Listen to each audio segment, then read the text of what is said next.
Hey guys, welcome back with me again in this channel. In today's tutorial, I'm going to show you the import range error solutions in Google Sheets. So if you're struggling in import range on Google Sheets, in this beginner-friendly guide, I'll show you how you can set up an import range master sheet and fix the most common error fast. So what is import range? Import range lets you pull the data from another Google Sheets into one master sheet live and automatically.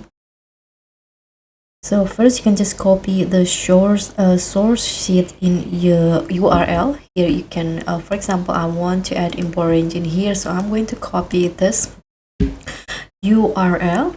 So you can just click on Ctrl+C on your keyboard, and then you can use the import range formula. So I actually have already done it. This is the import range. So this is the URL, and then here you can just add the range string after that. So you can just change the range and sheet name to match your data.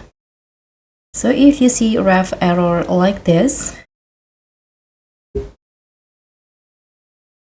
you can just click on the allow access when prompted, and this gives you permissions to pull data from another sheet. So here is the data that I'm pulling, and this is the result.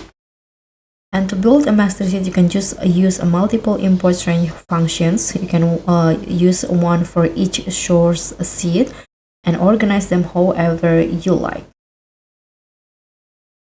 So for the common fixes, first you need to check your sheet name spelling. Maybe your sheet name is wrong, like this one in here. You need to make sure it's the same with this one, and make sure the source sheet is shared with you, and always use double quotes around your URL and also range. You can see this one is double quote like this.